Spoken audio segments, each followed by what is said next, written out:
मी वनिता गायकवाड, नायब तहसीलदार तहसील कार्यालय पेठ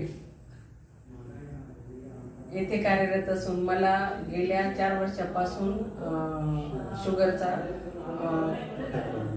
शुगरचा खूप प्रमाणात त्रास होता आणि श्री निकाळे आमच्या कार्यालयात श्री निकाळे भाऊसाहेब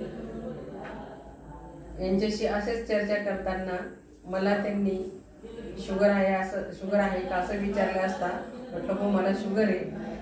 त्यामुळे त्यांनी मला वी आर मोर च्या शर्करादी व प्रो शर्करादी कॅप्सूल घेण्याचा सल्ला दिला. सदर कॅप्सूलने मला खूपच चांगला रिझल्ट मिळाला असून माझी शुगर आता खूपच कंट्रोलमध्ये आहे. चांगला रिझल्ट मिळाला असून आतापर्यंत म्हणजे शुगरमुळे मला ह्या कॅप्सूलचा खूपच उपयोग झाला असून माझ्या स्वतःमध्ये खूप उत्साह वाढलेला आहे. तो थँक्यू वी आर मोर.